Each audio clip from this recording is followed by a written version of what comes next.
Good morning, Jack. Good morning, health warriors.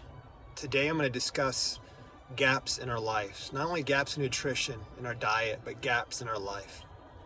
According to numerous national broadcasting studies, the average American spends over 6 hours a day on their phone, texting, on their phone talking, mainly texting. The average American spends less than 4 hours a week in nature.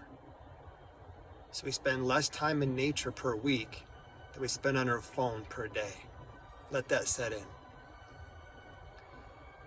So according to numerous British surgeons back in the 30s and 40s in Africa, when studying African tribes and British soldiers, we find that even people in poverty had healthier outcomes in the villages, had healthier outcomes than the British soldiers. One reason is because they were growing their own food and they were eating over 50 grams a day of fiber. So they did a study on them and looked at their stools and their health outcomes. The people that were in poverty or just above poverty in these villages, they were healthier than the British soldiers. Let that sit in. And the British surgeon that was doing a lot of these scientific studies said, he had a saying, where there are more hospitals, there was weak digestion and there's constipation. When there's less hospitals, relatively speaking, there is, in these villages anyway, there's healthier digestion and less constipation. Small stools equal more hospitals. Large, healthy stools equal less hospitals. And that still rings through to today. One of the main two reasons people go to the doctor is for skin issues and constipation, digestive issues.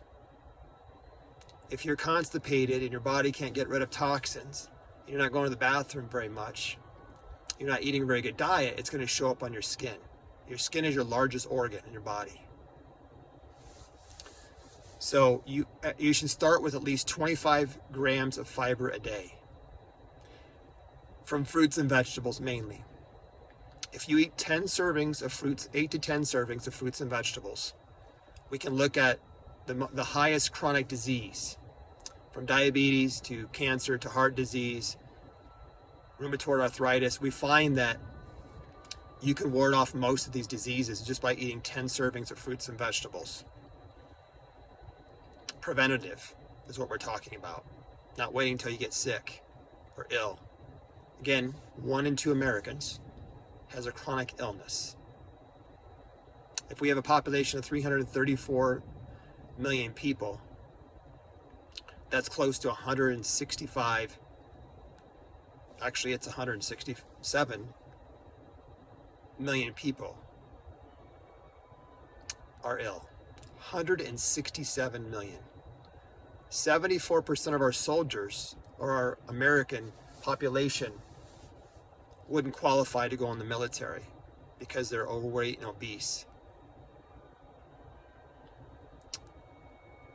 32% of men under the age of 40 have erectile dysfunction. So going back to the first part I talked about, we don't spend enough time in nature, right? When we go out in nature where there's lots of trees and away from cities, it's cleaner air, cleaner soil, cleaner water, right?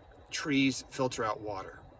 The more trees an area has, the more cleaner the water should be, relatively speaking. The average American takes less than 2 weeks off a year of vacation, even though they have equal to that or more. We're workaholics, many of us. Or maybe we just don't have enough money, or maybe we have our bills from being unhealthy or piling up to treat our illness. Feeling better should be our goal. So these are gaps that we can fill. We can fill the gaps with more fiber to create better glucose in the body, better digestion. When you eat a higher fiber diet, you're feeding your microbiome, you're feeding the beneficial bacteria. 40 trillion bacterial cells is what we have. We have to feed them properly. Within 20 minutes of eating a healthy food, in our microbiome, we see a positive impact in beneficial microbes and less negative, gram-negative bacterial microbes. When the body's in balance, we have less viruses, less bad bacteria that wreak havoc on the body. We have a living microbiome in our body, just like the soil, healthy soil we find. Do we want healthy soil or do we want unhealthy soil? Disease breeds in unhealthy soil. Disease cannot exist in healthy soil. So 8 to 10 servings of fruits and vegetables reduces your chance of getting cancer, heart disease, arthritis, and diabetes by 40%, according to 3 different studies. These are gaps that need to be filled. So spending time in nature with your loved ones or yourself, eating a high fiber diet, eating 8 to 10 servings of fruits and vegetables, getting off your phone, texting, right? I'm talking about just having conversations, right? It's all up to you. This isn't meant to be rigid. But what should we value? Right? Do you like being in nature? Do you like being healthy? Right? A lot of people think they have to give up their taste buds. They're going to eat food that doesn't taste very good. That's totally opposite. You have to find the right foods. Your palate, it takes about 4 to 8 weeks for your palate to adjust to your diet, right? I know this from observation. There's no studies on this. 4 to 8 weeks. You'll start craving healthier foods. You'll start craving salads. You won't be craving sugar. Sugar feeds candida, right? The negative bacteria. You feel like you need the sugar. It's because the microbes in there are trying to tell you that's what they want, because that's what you've been feeding them for most of your life. So be wise, like your beneficial bacteria. Choose things that are helpful and healthy for you. God bless. And please, if you like this video, please give me a thumbs up and subscribe. I appreciate you. Bye now.